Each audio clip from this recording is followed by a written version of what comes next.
All right, here's the first update for the 2025 season. I've done a few things online, just short stuff about the greenhouse build and a few other things. I'm fixing to go over all that with you guys, and just preparation. I'm a little behind on a lot of stuff. Like I haven't even amended my soil yet this year. Got all the stuff. That's probably not too bad, honestly. I'll amend right before I plant. But I am doing a few other things with the soil right now. I'll kind of just update you. Probably not gonna go down to the other patch. Might mainly stick up here in the main patch and go from there. So if you haven't seen yet this year, if this is the first major update for the YouTube, anyways, I'll put on there. Here is what we got going on. So I have decided to put in a greenhouse. Yes, lots of work. Don't know how it's going to end up turning out. I know there's a big learning curve with it all, but it is 64 feet long, about 30 feet wide.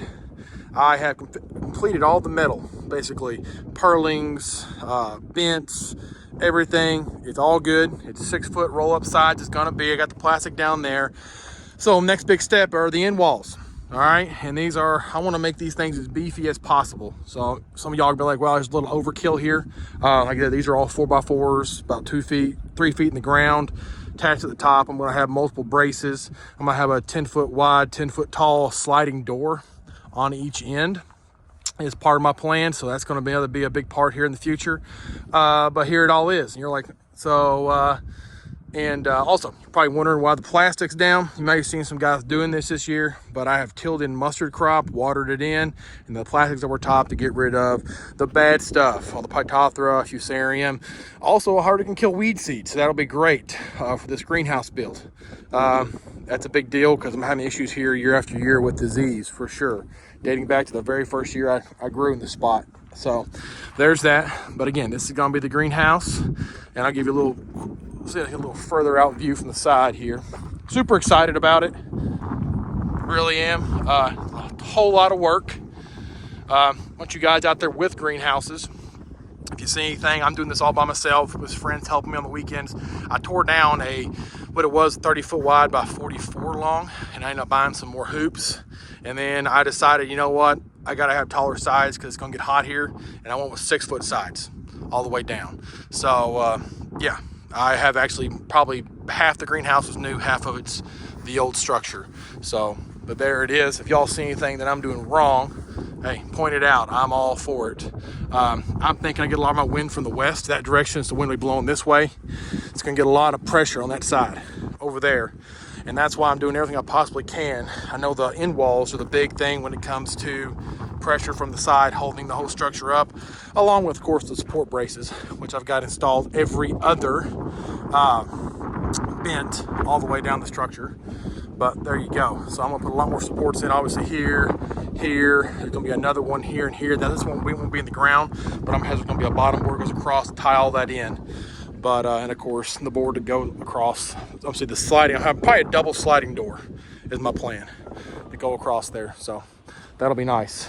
Little quick here in the garden.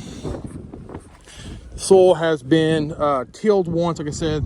With that being in, my irrigation system is gonna be down there on that corner. I'm gonna run electricity from the barn to here. And then I will, of course, water-wise, I'm gonna go with sprinklers up top because I want to do any overhead, but I'm gonna run a main line down through here. It's gonna be drip irrigation, the whole thing. So lots and lots of work to do. With all the work I have to do, I'm behind. I'm way behind. Pumpkins are doing well. I'll show you them here in just a second, and we'll go from there. But I'll give you a little side view of the greenhouse. You can take a look. It is not perfect.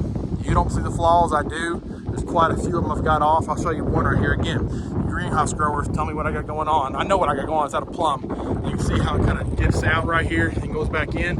A couple of the bents I got, hoops, were not like the others for whatever reason. I don't think it's gonna matter in the long run, but it won't look perfect. You just walking around, I probably aren't even gonna notice, but I do, of course. But there you go. I'll show you the plants here in just a sec. See ya. All right, here we are with the plants.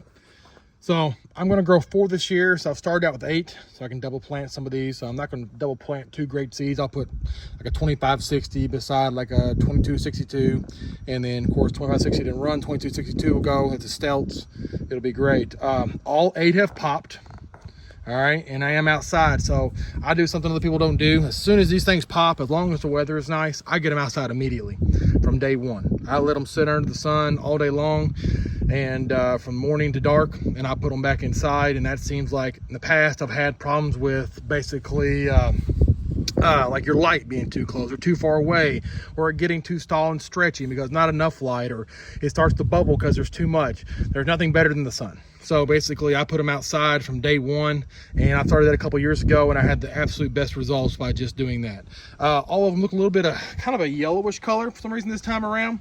So I'm taking a little bit of a chance here, and I'm adding, I seriously took my finger, I took a pinch of triple 20, just a pinch, and I put it in some humic fulvics and then water here, and I let it heat up in the sun. I'm just gonna give a little bit of a drink, okay? And then here's my lineup. I know the marker, I did not use permanent on the actual tag, so they're all ran off, but here's the 2144 Baron. Here's one of them, and it's actually the, I'm not sure what it's doing. It's kind of wonky, but they all did pop. That's the worst looking one.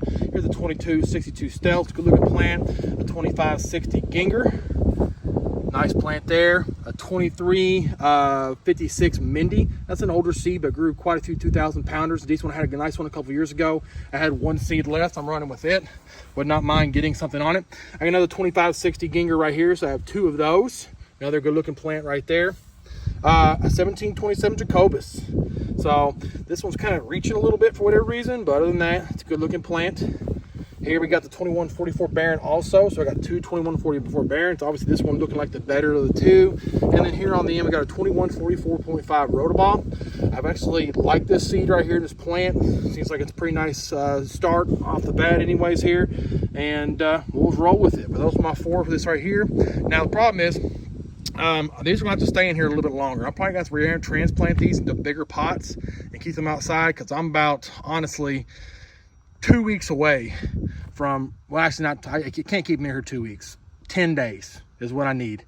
And then I'll put them in the ground. Basically next weekend will be the weekend that they have to go in the ground. So this week has to get a lot done, and go from there. But there you go. That's the plants I'm running with, and hopefully have a great year ahead of us. So, all right. Give them a little bit of this right here, and hopefully nothing bad happens. See you all. Southern Pumpkin Grower out.